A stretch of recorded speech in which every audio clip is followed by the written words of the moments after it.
am I? For thou callest me. And he said, I call not, lie down again. And he went and lay down. And Yahweh called yet again, Samuel.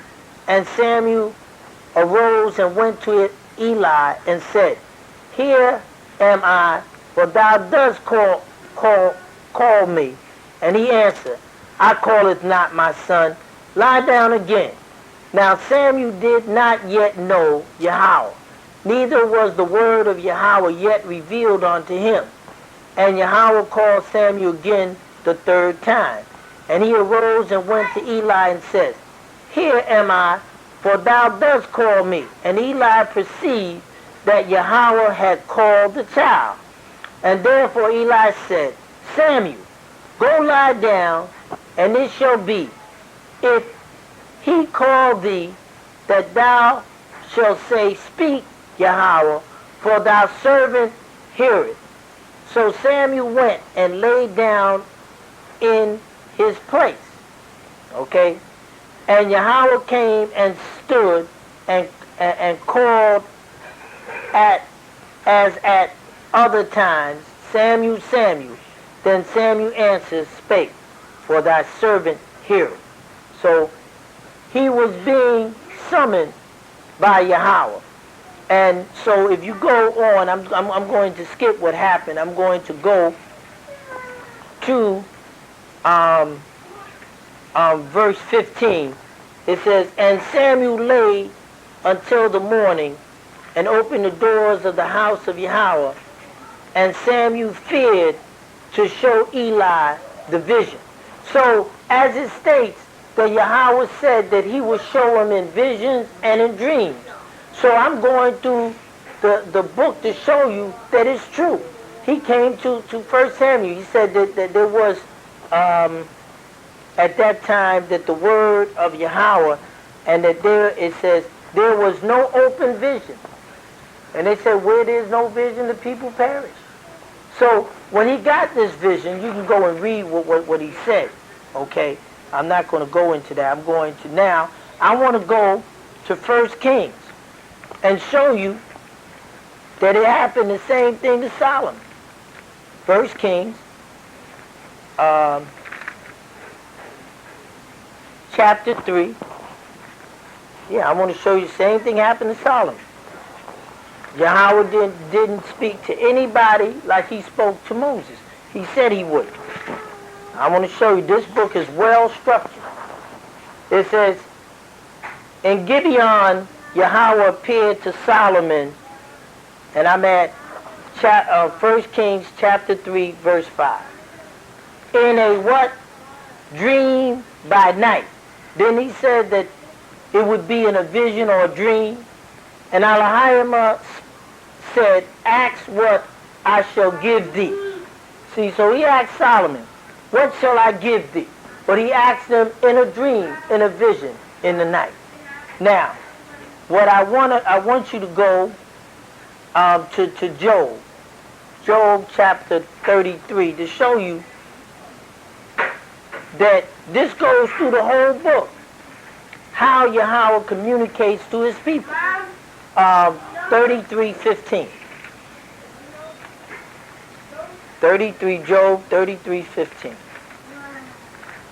33:15. What does it say? In a dream, in a vision of the night, when deep sleep falleth upon men and slumbering upon the bed, then he openeth the ears of men and sealeth their instruction. Now you see that? This is how he gets it. So we can see that it follows through the book. And I'm going to show you that all through the prophecy is done just that way. It's a vision, it's the word. Like he told, he would put the words in the mouth of the prophet. Now that doesn't stand in what they call the New Testament. It didn't say that Paul had a vision. It didn't say that Paul was carrying the word of Christ or Yahweh. It didn't say that. It stops there. So I'm saying that when Yahweh has told us how something is constructed, then it keeps us from making errors. If you have to learn how a person is giving you their own ideas. Well, don't you think that God needs an organization. Did God tell you he needs an organization? Or you saying he needs one? Tell me what God said. Are you saying you're a Jehovah's Witness or Seventh-day Adventist, or did God say, did Yahweh say? Even they can't find nothing in this book that makes them a Jehovah's Witness. They made themselves that. But they're always trying to prove that Israel don't exist, or Israel don't exist. Well, prove it through the book we don't exist. When he said we'll make a new covenant, and I shall yet choose Israel, and they will return. What does that mean? Past, present, and future. So it says, in a dream, in a vision of the night, when deep sleep falleth upon man, and slumbering upon the bed, then he opened the ears of men, and sealed their instruction. And didn't he do that to Solomon? Didn't he do that to Samuel? Yes, he did. We're reading it. So, when we know these things, and we understand now, let us go and start at Jeremiah or Isaiah. Let's start at Jeremiah, Isaiah. No, Jeremiah, we're going to start at Isaiah. And we're going to see that Isaiah chapter 1, what does it say? Because he's already said how he would make it known.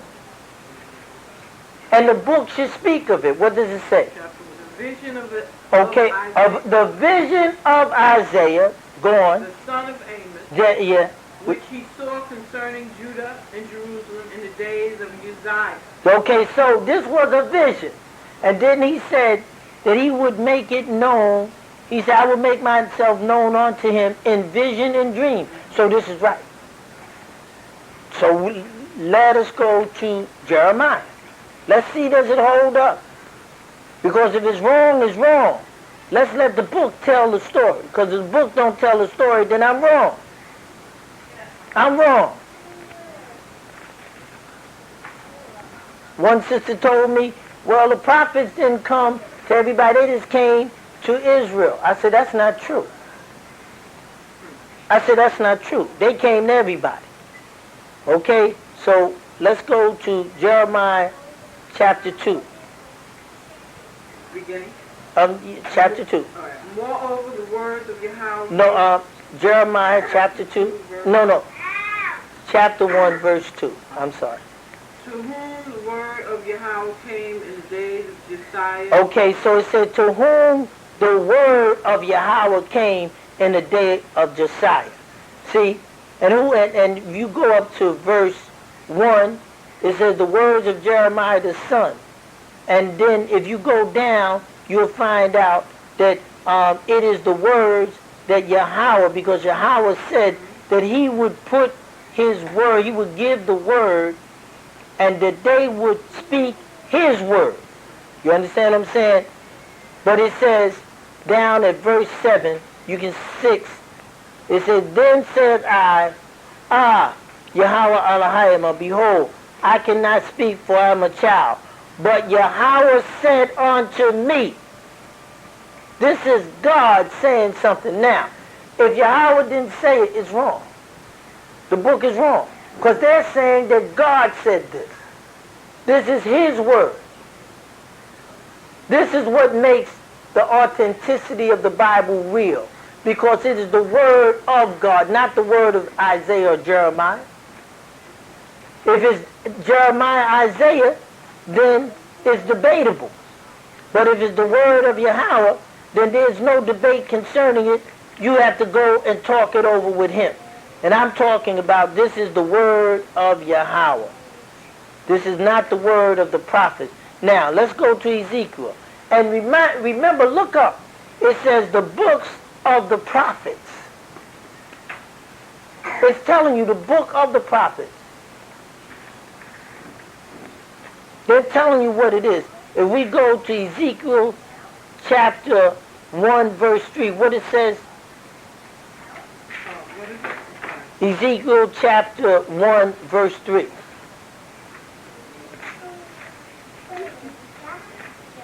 Okay?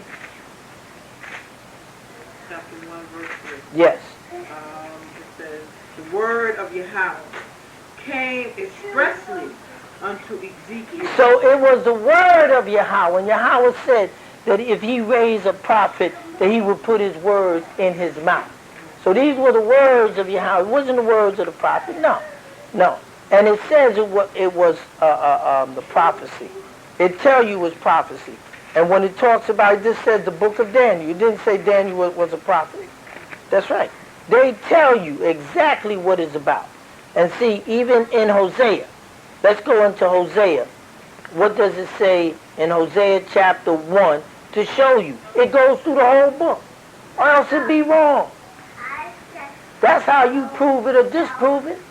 Now, when we go into the New Testament, none of it says that God told him to say that. We're at the very first part of the book. Hosea chapter 1, verse 1. Okay, the word of Yahweh that came unto Hosea. See, so the word was Yahweh's word. He put the words in his mouth. So when people tell you or confront you, then confront them and tell them, say, look, tell me how you know who you are in this book. Because I can show you that this book belongs to me. Joel, what does it say in Joel chapter 1, verse 1? The word of Yahweh that came to Joel. See? Yeah. It's the same thing. You're going to see it all through the book. It ain't going to change. It is not going to change. It's going to go through the whole book. These are the words of Yahweh. These prophets did not speak their words. And this is what I want to show you.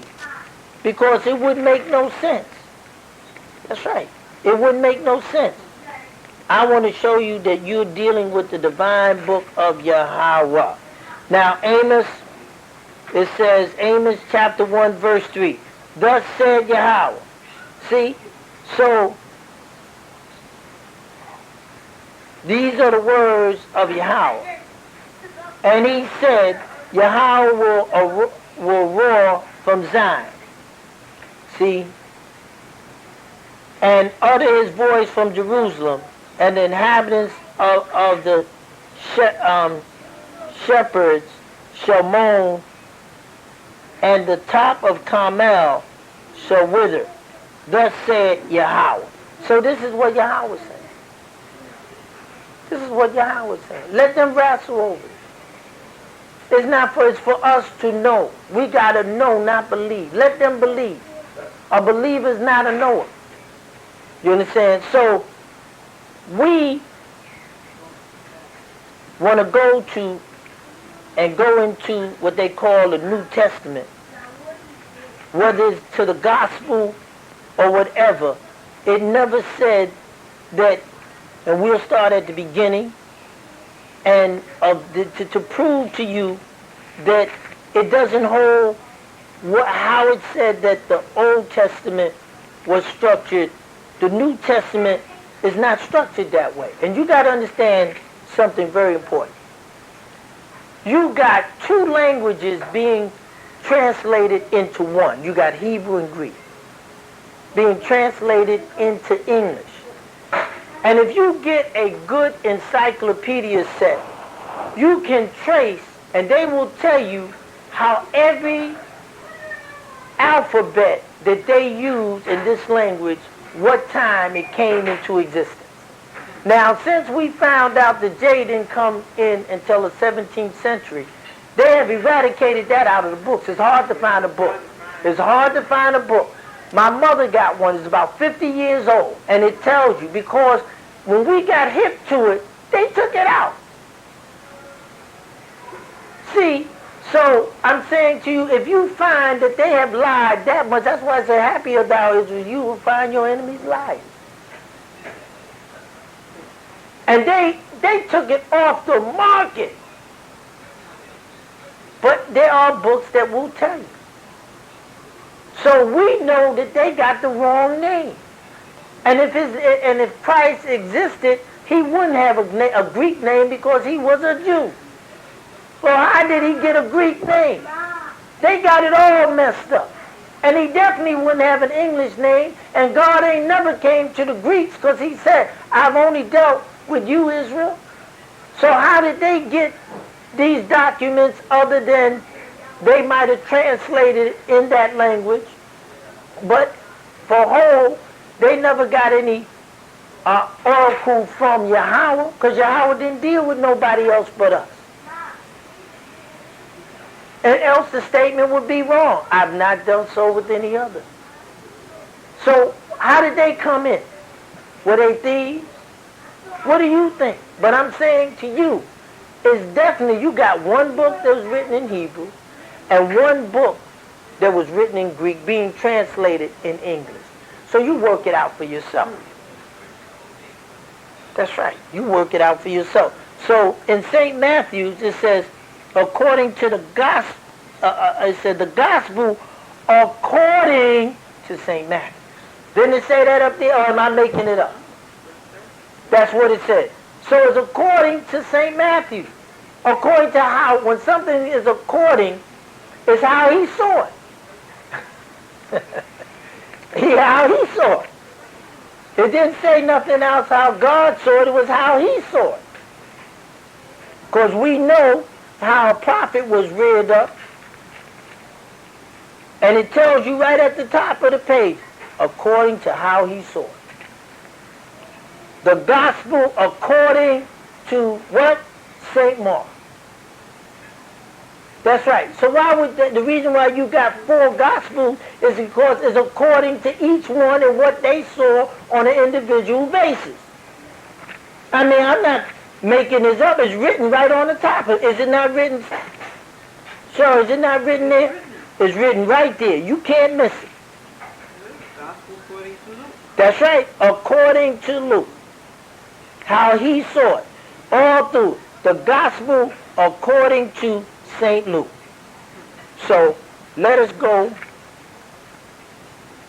into the book of Acts. We can do it one by one, and we'll see that something took place, and it doesn't make no sense.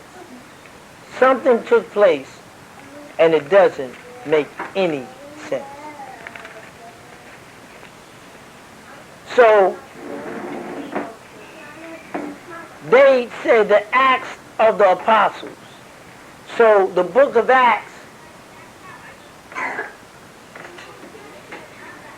evidently, according to what it says here, doesn't give you any other understanding other than it talks about, as it says, the Acts of the Apostles. So, but it doesn't tell you that these things was orchestrated by Yahweh. It didn't say that they were prophets.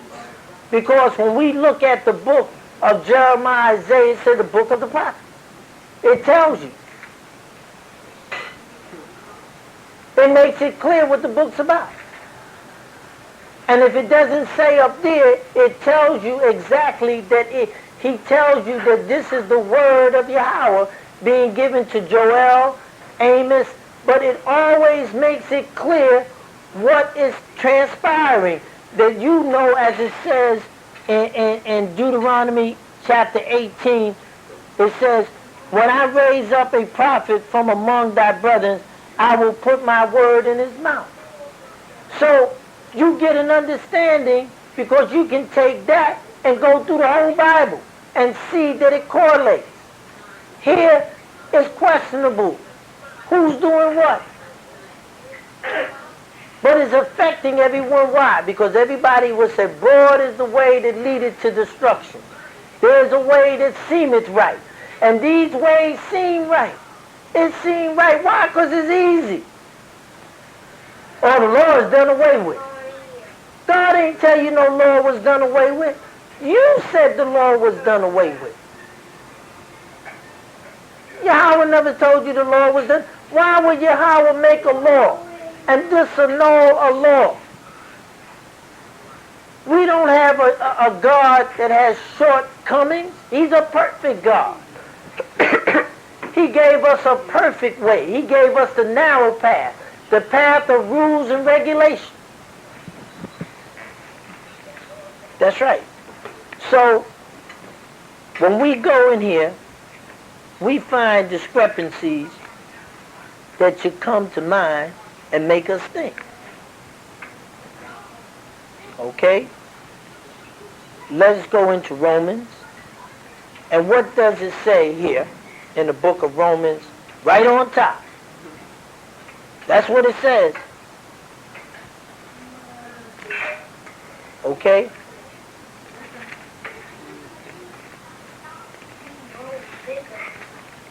Okay? Go ahead. The epistles of Paul's apostles to the Romans. So it's Paul. And what does that word mean? What does it mean? I don't know, it's letters? That's what it means. So it's telling you what it is. And it's Paul's letters to who? Letters of Paul. Yeah, the letters of Paul to who? To the Romans. Yes, and Paul was a Benjamite.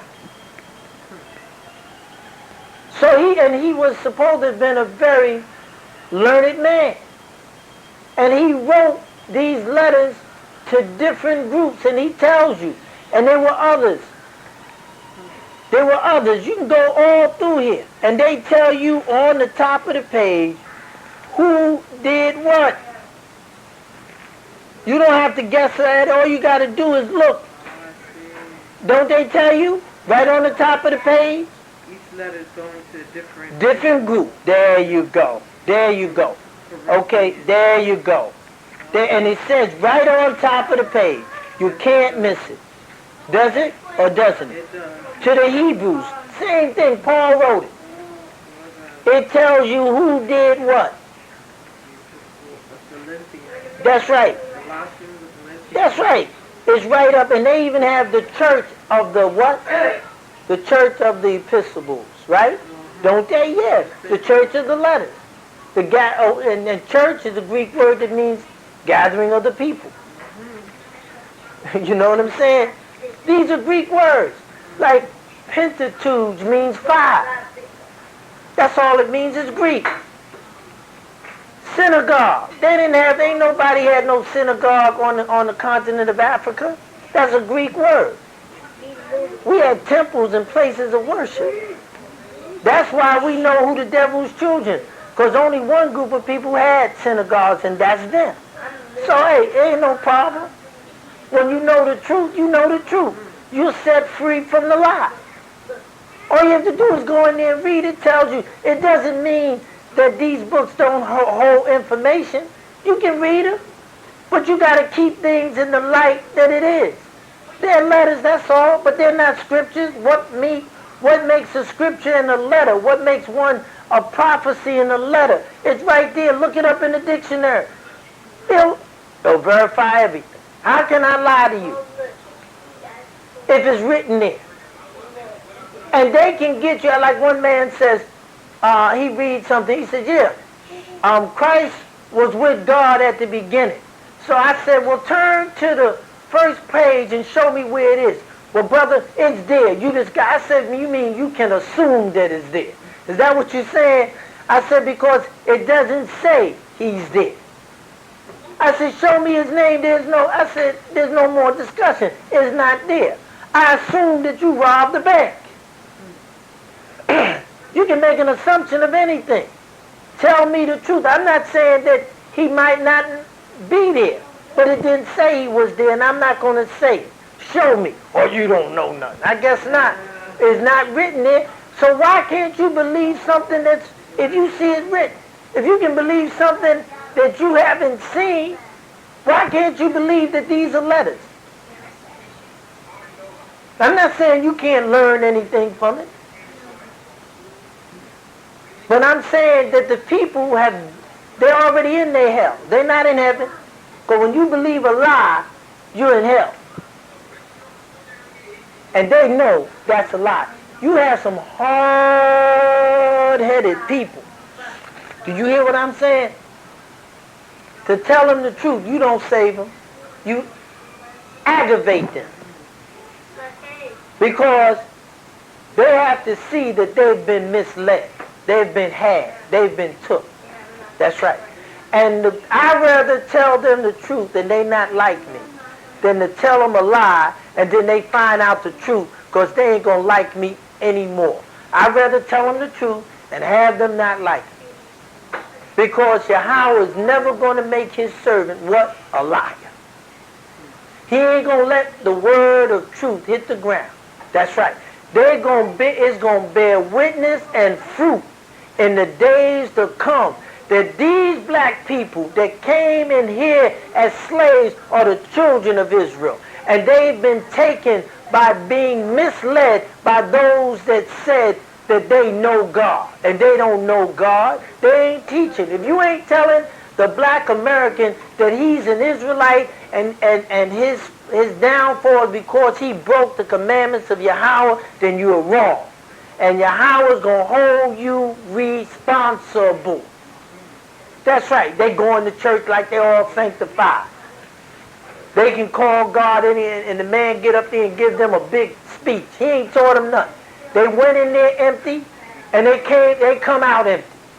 And they think they sanctified. They going to heaven. They'll never make it. They'll never, because I asked the guy, I said, well, explain to me what grace is about. He couldn't get it off the ground. I said, well, you talking about you don't have to, well, you don't keep no commandments, you don't have to do, no, it's not by works, brother, it's by grace. I said, but explain it to me. So he started, I said, oh, you got to do, oh, no. I said, well, if you got to do something, then it's about works. If you got to do anything, the littlest thing, then is about works. And he can't, he's flipping with his tongue and trying to keep, I said, you mean he's going to give it to you for nothing? I said, that's not true. I said, well, then heaven's going to be filled up with a lot of wicked people. Because they went into the church, called on that name that never existed because there was never no J, and they believe they're going to heaven. Once you find out there was no J, that means there was never nobody in existence. And if you find out his name and it was in Greek, how could his name be Greek? That's right. It doesn't make no sense. And you scared to question it because now you out in the cold. All that you believe is down in the drain. Why? Because you believe it. And you've been reading a book. And they sit up there and holler. And that's what they keep on doing. They're going to keep on hollering. These are children of the darkness. The children of the broad path. And they make money. It's a money thing. You can open up a church faster in your community than anything. They'll give you money. They will fund a church. You find a building and foam at the mouth and tell them that something got you down and give it a name, they will believe you and they'll come. You can get them to come to church. You can get them to give you money. All you have to do is tell them a lie.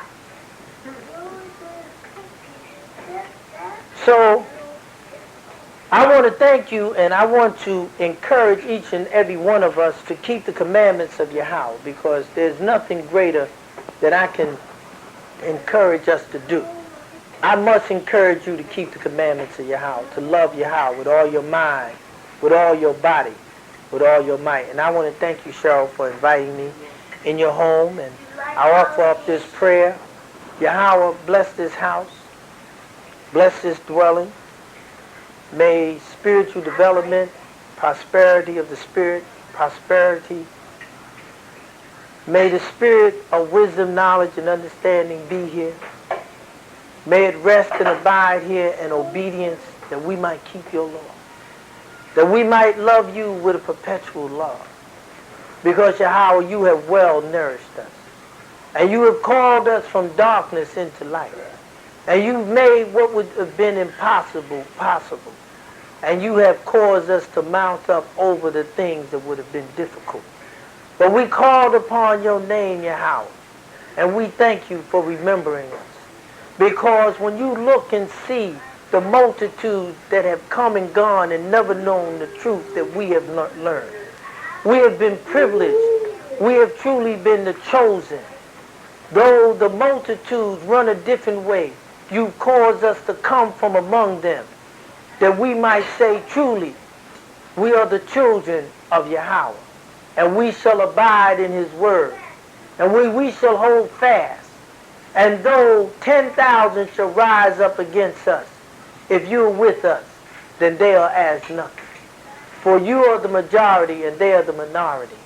And in their wickedness they shall perish. In the imagination of their evil mind, it shall fall upon them. But Yahweh is merciful to us because he has called us. And he wants us not to fear, but he wants us to go through the fire. He wants us to go through the water. He don't want us to back off of nothing. When he says go forward, let us do just that. For he is our King. He is our Savior. He is our Redeemer. And by him shall we overcome all things. And may we love him with a perpetual love. May we find great nourishment at his table. May we hold our minds stood fast in keeping of his commandments. For as it was written,